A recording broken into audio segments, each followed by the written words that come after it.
Hello, welcome to the live. We're going to have a go at that topic of identity shifting, right? Because I was doing some work this morning on new products and things, and obviously, just going to flash this up. The identity evolution cycle. There is so much that we can do with this, and it needs a lot of exploration. Obviously, I've explored this in depth in terms of in the journal, and also on various articles that I've written about identity shifting. Now, I'm not an absolute, well, I'm passionate about this, right? And I have written a lot about identity shifting. I've got a lot of anecdotal evidence, obviously, of constantly shifting. Even though I've had the same identity pretty much my whole life, all the way since I was about 12, I've constantly been able to refine it and make various shifts to improve. So let's just talk through what this identity evolution cycle is, and then I'm going to get into identity shifting. So at the top, right, fundamentally, our identity, we all have an identity, right? And what it is a sum of your daily habits at the bottom. So your daily habits, what you do on a day-to-day basis, confirms your identity. It's really important because if you want to decide to change who you are, which is, change your identity, your beliefs, all that kind of thing, you might be able to feed in a new identity at the top. You might be able to say, I am, going to quit drinking or whatever, and you just feed this in at the top.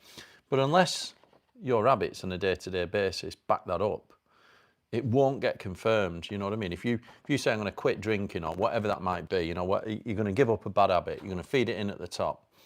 And unless you start taking action, actually doing that every day, then you won't confirm that identity. So the idea being is that you create an identity for yourself, or we have one existing, but let's say we want to make a change, we're going to create a new identity. We're then going to, focus on, like, set some identity link goals in this case, right?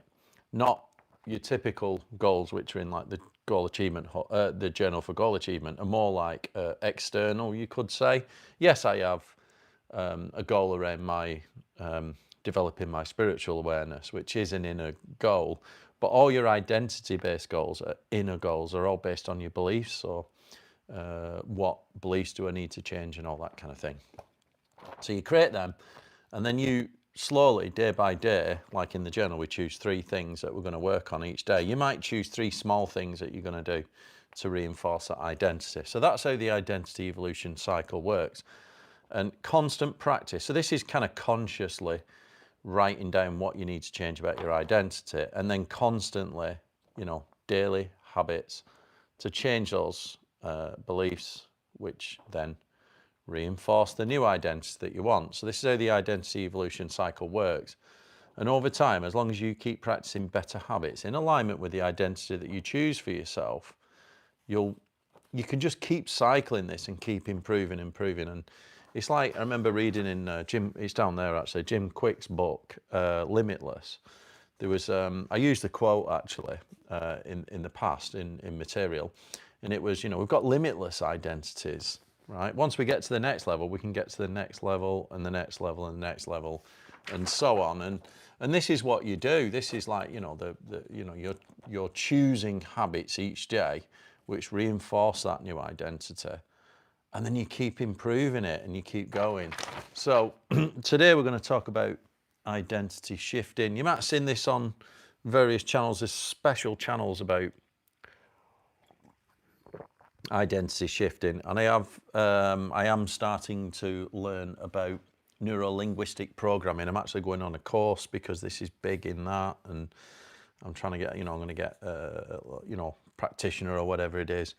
So I'm doing that at the minute as well. And yeah, the whole sort of identity thing is based on your beliefs. So what we're going to do, right, this is about giving you a sort of 30-day challenge on changing an identity shift, 30-day challenge, right? So we've got defining who you're becoming. This is writing down your identity at the top.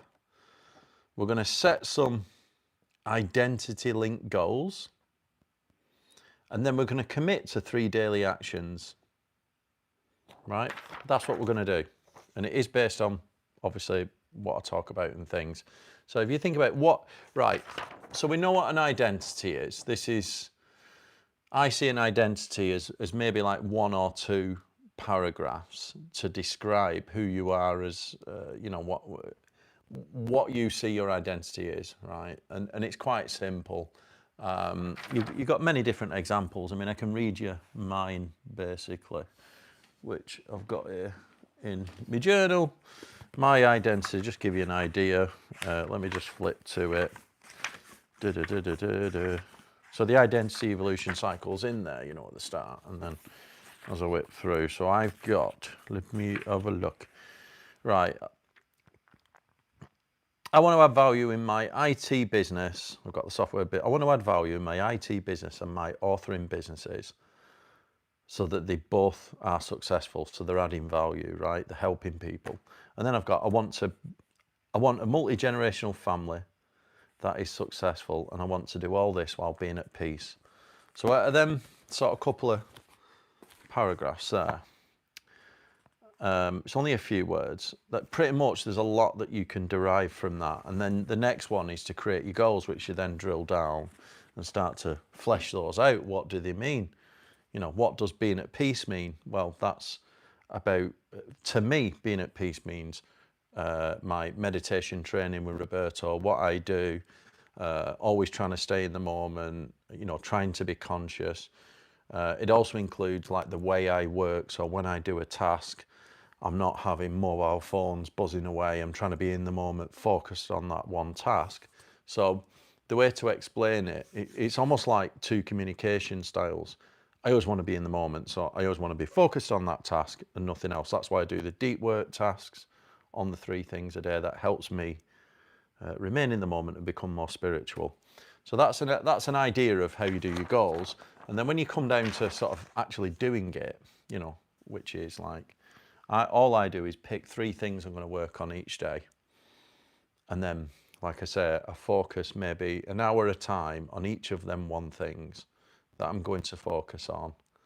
And then I complete it in a sort of, focus work block. And then I have a little break or a chill out, and then I go and do the second one and that kind of thing. Right? So when we think about identity shifting, which is right at the very top, right, we've got to, back to this, we've got to ask, who are we becoming, right? And then we want to back it up with daily proof, right? And the way we do that is we're going to define what that looks like in terms of what those identity goals look like, and then we're going to start living in accordance with our identity. So you could say, right, it's identity first, define it. Then in these goals here, we need to look at our beliefs, right? So we've got identity first, a belief shift, right? And then we've got a behaviors down here, what we do on a day-to-day basis, align with that identity, and then you get your outcome. So identity first, shift our beliefs, and then align our behaviors, right? So I've got some examples here written down on my computer. Right, so I've got a 5-step method to define yours, right? This is like, I'm looking at limiting beliefs here. So like, if you've got like a limiting belief, it might be, I procrastinate in work. I'm not a finisher. I used to be like this. I used to start many projects, but I could never finish them. I wasn't a complete finisher. You know what I mean? And what you end up with is like 10 or 15 half-baked projects, none of them brought to fruition. And this was almost like procrastination, but trying to do too many things at once, no focus. And this is why, like I say, being laser focused on one thing at a time is really good. So you might say, like I procrastinate, I'm not a finisher. Maybe I avoid conflict, I'm not athletic, whatever that might be about yourself, right? And then you're going to choose, right? That's the old belief, the limiting belief. Then next thing, you're going to choose a new identity, right? So where you used to say, I'm not a finisher, like I wasn't a complete finisher, you basically just said to you, right, I am now a finisher, I'm now a complete finisher, right? That is your new identity, right? Or you might say, like, I'm a calm, direct communicator. This is like, instead of I avoid conflict. So if you're conflict avoidant, you've got to tell yourself your new identity is like, I am a calm, direct communicator. Because that identity is, it's very easy to understand. Right? Both of them are. I avoid conflict, with conflict avoidance, is easy to understand. You can almost predict that behavior. And then if you change that, you're almost like, flipping it on its head and saying, I'm a calm, direct communicator. And you can understand what that person would do. I've got a great one here where I put the example, I am not athletic. The next one will be, I am an athlete, right? And this is really funny. I've said that one. I remember, like what I've done in the past, I do believe this, right? If you keep repeating, it's like an affirmation. If you keep repeating that to people that you know, or you keep repeating it to yourself enough times, people will start to believe you, and you'll almost start to believe yourself. So things like affirmations really do work if you do them consistently and long enough, right? So what you're going to do is you're going to flip your limiting beliefs on the head to create a new identity, and then you're going to pick one or two, like almost like key behaviors there, right? Tiny repeatable behaviors that you need to change, right? What would that, you're almost asking yourself, what would you do on any particular day, right? So if you said, I'm not athletic or whatever, right? This is related to your fitness. And then you flip that on the head and said, I'm an athlete. Well, what does that mean? Well, if you look up the dictionary definition of an athlete, because I've used that one myself, right? Not a professional athlete, by the way, but just an athlete. If you look at the dictionary definition of athlete, it's basically someone that spends a lot of their time exercising, right, or pursuing a sport. And I thought, well, that aligns to me. I pretty much work out most days, probably every day. I'm always in the gym, and I remember, I used to spend sort of half my day in the flipping gym. So I thought, yeah, all right, I'm an athlete, I can say that. So what you're looking at is, what would that person do on a day today? Well, that person would go in the gym, wouldn't they? If that person said, I'm an athlete, and then never went to the gym, then that's where the problem would arise here, right? If you think about those behaviors down at the bottom, those habits, if they don't align with the identity, they'll confirm something else. It's the same if we look at the conflict avoidance. If your old belief was, I avoid conflict at all costs, and I'm a conflict avoidant, and then your new belief might say, I'm a calm, direct communicator, then guess what? Down here, your little behaviors would be communicating directly with everyone and being open and honest, and maybe like actually conveying your genuine feelings, what you think about things. So it's literally just living in accordance with your identity. So here we go. I've got these kind of ready to, I've written these examples down. So the completer finisher, or the finisher identity, would be, I am a finisher, right? The behavior that you're going to set for yourself, these are like kind of the goals, right? One focus block, right, of time, you're going to do one of those focus blocks, maybe a 60-minute, 30-minute focus block of time on a piece of work before you even look at your phone. So no messages, right? And what you're going to try and do, maybe you do 10% of a project, and you're going to say, I'm going to finish 10% of this project in this 1 hour, and you're going to do a focus block of time before I look at my messages on my phone without distraction. Right? And then the visible proof of that confirms that identity will be, well, you've done the 60 minutes of deep work, and you've got a visible draft of a piece of work, like say, whether that's like, a piece of content, or maybe designing a product, or whatever that might be. It could be a report you've got to write. There's actual evidence of it, and you've actually done the deep work, right? Next one, calm, direct communicator, right? So this is like,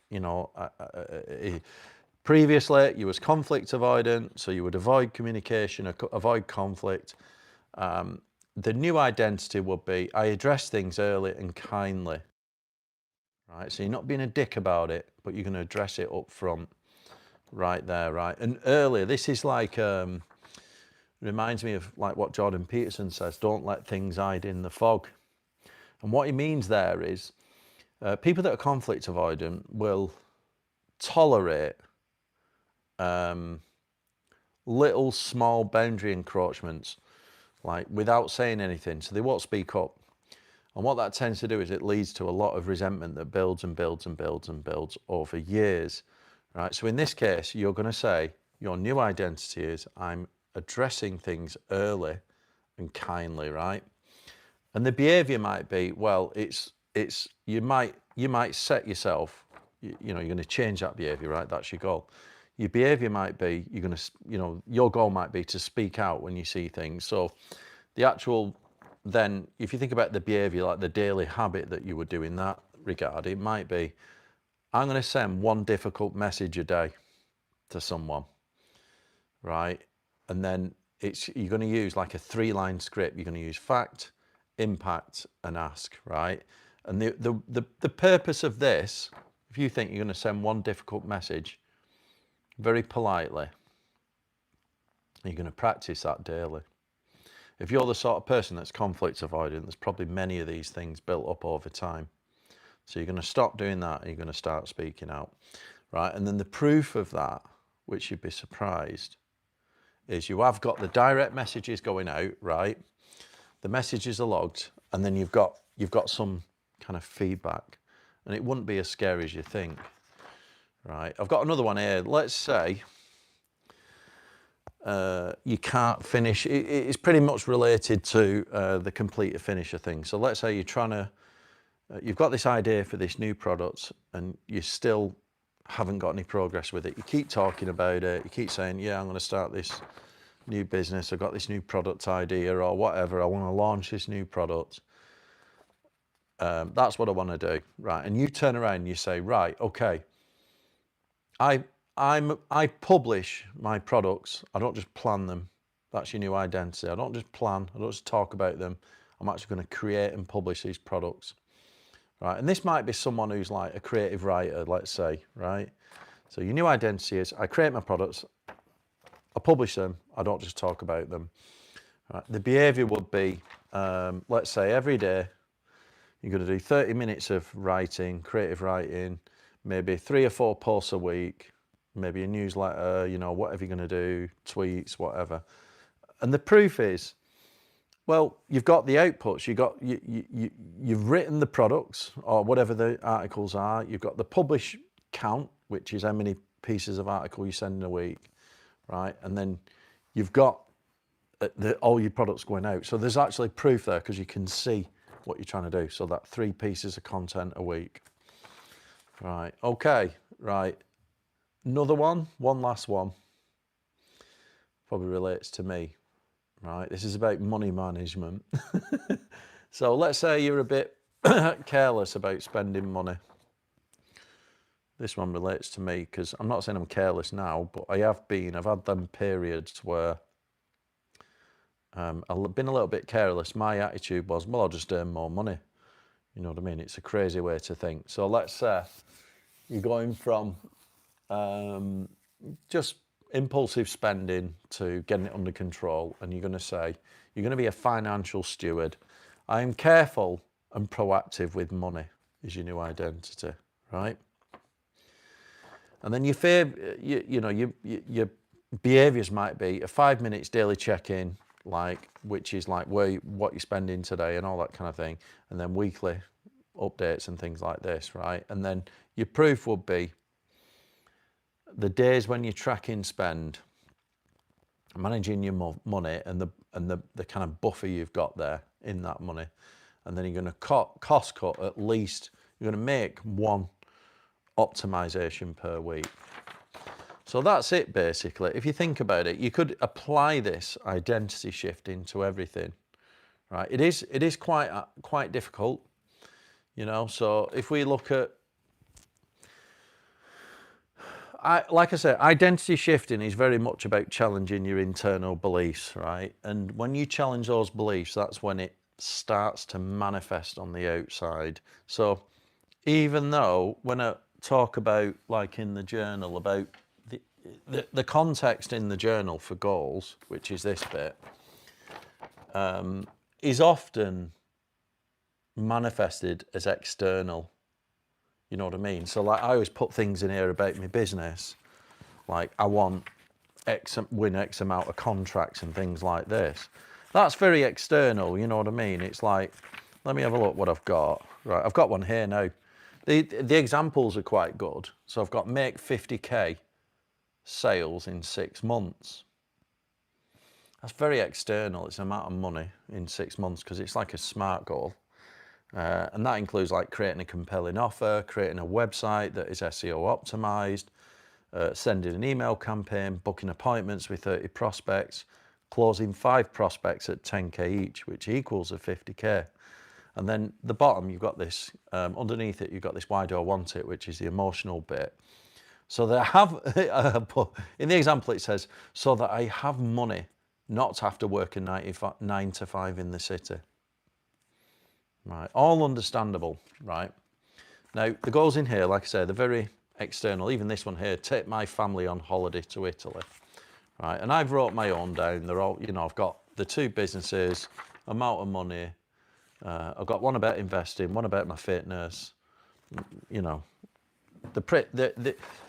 even though identity shifting is an internal thing, it's all about changing your inner beliefs. What actually happens when you do that is things on the external world start to improve. There are consequences, right? Example, let's go back to the I am not, right, if you had a negative belief to say I am not athletic, you know, you're not an athletic person, therefore what a person that says to themselves that they're not an athletic person, what do?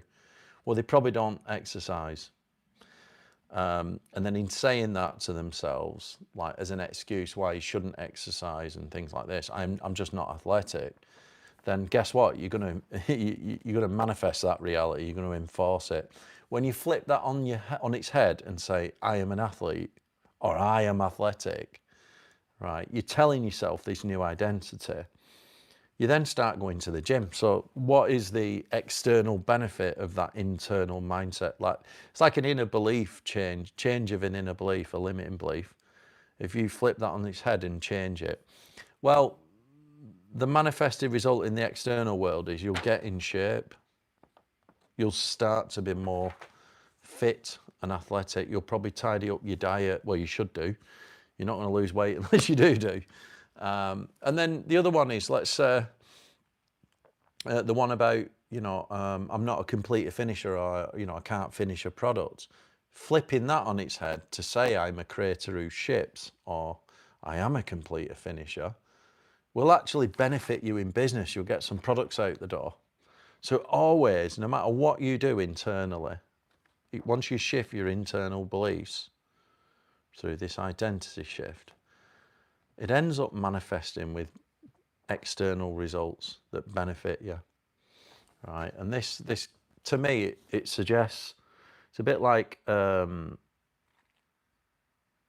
think Tony Robbins says that out of results is 20% action, 80% mindset, or something like that. He said it's 80% in the head.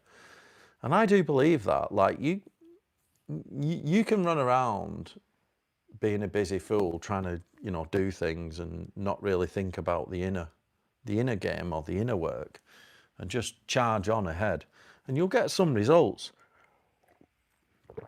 But it'll be nothing compared to the results you get once you shift your inner beliefs through identity shifting. Once you do that, that's how everything starts to get easier. So if you do an identity shift, so you're going to flip the negative beliefs on your head, right? Whatever that might be. Like I said, you know, if you're saying I'm not athletic, you're going to say I am athletic. I am an athletic person that looks after myself. And then you start behaving in accordance with it. You start going to the gym, looking after your diet. Those habits, those behaviors and daily habits will confirm that new identity, and that's how it's done. And you'll end up getting benefits in the external world. All right. Hope you like that one. By the way, this identity evolution cycle you can actually get as a PDF download on the goalachievementhub.com website. So go and check it out. And yeah, hope you like this video.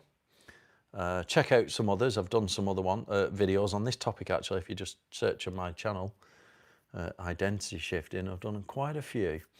So go and have a look, and yeah, have a nice day, and thanks for listening. Don't forget to like it, subscribe. See you all next time.